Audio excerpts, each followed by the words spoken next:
करीम अम्मा बाद बिस्मिल्लाहिर्रहमानिर्रहीम। मुस्लिम यूनिवर्सिटी से है, किसी भी मुस्लिम यूनिवर्सिटी से है। हमारे जनप्रतिनिधिगण और यहाँ पर मौजूद हमारे सभी साथियों, मैं आपका खैर मकदम और शुक्रिया अदा करता हूँ। और मैं शुक्रिया अदा करता हूँ उन तमाम हिंदू भाइयों का जिन्होंने इस लड़ाई में आगे बढ़कर आपका साथ देने का काम किया है।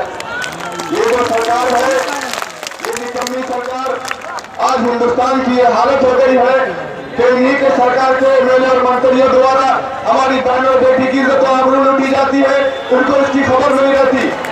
आज इस देश में युवा बेरोजगार है, उनकी चिंता इन्हें नहीं है।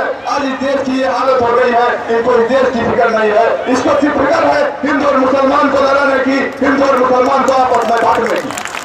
आज ये जिस तरह जुल्म करते हैं हम पर, आज ये दिल्ली पुलिस को लेकर और आरएसएस के भाजपा के गुंडों को लेकर जिस तरह से जामिया में घुसकर हमारे बच्चों को मारा है दिल्ली पुलिस, तुम वो दिन भूल गए जब 30,000 के कोर्ट के वकीलों ने तुम पर जो किया था, तुम धरने पर बैठ गए थे। अगर हम अपने आप में आ गए तो हम इस लाइफ में नहीं छोड़ेंगे। ये बिल वापस लेना होगा। अगर ये बिल वापस नहीं लगी तो हम इस लड़ाई को हरगिज तब तक बंद नहीं करेंगे जब तक ये बिल वापस नहीं होगा। इसलिए मैं अपनी बातों को खत्म करता हूँ। अल्लाह हाफिज। संविधान को बचाना है, आरक्षण को बचाना है, तो हमारे एससी, एसटी, ओबीसी भाई को भी रोड पर आकर के लड़ाई करना होगा। जब ये कैंप पास हो गया है, जब हमारे कर्मचारी गांव-गांव जाएंगे और एससी, एसटी, ओबीसी भाई से कागज मांगेंगे और उस पर लिखाएंगे तो ये कहेंगे हिंदू लिखो, हिंदू लिखो, हिंदू लिखो। मुसलमान भाई से तो मुसलमान लिखेगा। जब हमारे एससी, एसटी, ओबीसी भाई से हिंदू लिखवाएंगे तो एससी, एसटी, ओबीसी ये मुद्दा खत्म हो जाएगा। एससी, एसटी, ओबीसी का जब मुद्दा खत्म हो जाएगा तो मैं एससी, एसटी, ओबीसी के भाइयों से कहना चाहता हूँ कि तुम हिंदू बनकर के जब टकराओगे तो तुम्हारा आरक्षण गलत हो जाएगा। इसलिए इस कैंप का विरोध करना होगा, अपने जमहूरियत को बचाना होगा, संविधान को बचाना होगा और अपना आरक्षण को बचाना होगा।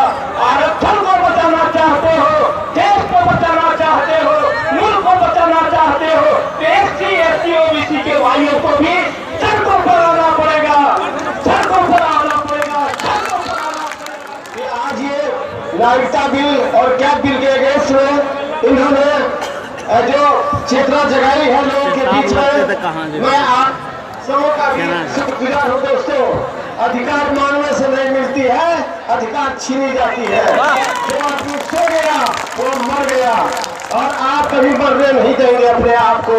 इसलिए जिंदा रहना पड़ेगा, इसके लिए गिरफ्तारी का लड़ना पड़ेगा, साथियों को लड़ना पड़ेगा। दोस्तों, ये लड़ाई आखिरी नहीं है, ये तो शुरुआत है और शुरुआत की लड़ाई जो होती है वो अंत तक आपको लड़ना होगा। दोस्तों, और उसके लिए नागरिकता क्या चीज होती है? नागरिकता किसी भी देश के लिए सबसे अहम चीज है। यदि आप उस देश के नागरिक नहीं है तो आपके लाश पर कफन देने के लिए भी आदमी नहीं जाता है, क्योंकि नागरिक बहुत बड़ा चीज है और नागरिकता प्राप्त करने के बहुत सारे सिद्धांत हैं। और वह सिद्धांत है किसी गैर लड़की से जो देश के नहीं है उससे शादी कर लो, किसी देश में 5 वर्ष रह जाओ, इस तरह से बहुत सारा उसका ये है सिस्टम है। और आपको 30 साल, 25 साल, 40 साल, 60 साल से रह रहे हैं तो आपने एक तरफ कहा कि ऐसे लोगों को दीजिए और जो आस लगाए हुए 50-60 साल से रह रहा है वो क्या करेगा? तो दोस्तों, ये माननी चीज नहीं है। अरस्तु कहता था कि यदि देश में सत्ता की बागडोर अपने आप को रखना है तो चाहे ये जो है धर्म का घुट्टी पिला दो, केवल धर्म की बात करो। दोस्तों, यहाँ रोजगार नहीं है, यहाँ काम की बात नहीं है, क्या विकास हुआ? हम तो भारत में जन्म लिए हैं, आज तक वही सड़क है, वही व्यवस्था है, वही सारा चीज है, वही स्कूल है, वही कॉलेज है। कोई चीज का आमूल परिवर्तन नहीं होता है। केवल सत्ता में बैठे लोग अपना सत्ता की भागीदारी बढ़ाने के लिए यही सब काम करते हैं, हिंदू और मुसलमान, मुसलमान और हिंदू। मैं तो अपने घर में 10-15 आदमी मेरा जो है वो आज कभी आज्ञाकारी करता ये नहीं समझा कि मुसलमान किसको होता है। लेकिन दोस्तों ये सरकार जो आई है 70 साल सरकार चल रहा है, इनका एक ही काम है कि फूट करो डाल में राज करो, ये चलने वाली नहीं है।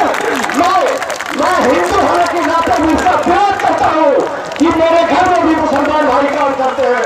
मेरा ताकीद करता है कि भाई भाई कहाँ से आई ये सिस्टम। हमारे बीच में बहुत सारे वक्ता लोग हैं। हमारे माननीय एमपी साहब पूर्व सरदार बाबू भी हमारे साथ बैठे हुए हैं, अनिल यादव जी बैठे हुए हैं। सारे लोगों का मैं शुक्रगुजार हूँ और ये कारोबार चलेगा। खास करके शाहजहां साहब का मैं शुक्रगुजार हूँ, प्रोफेसर इदरीस साहब का शुक्रगुजार हूँ और ये कारोबार चलेगा। इसके लिए जो भी करना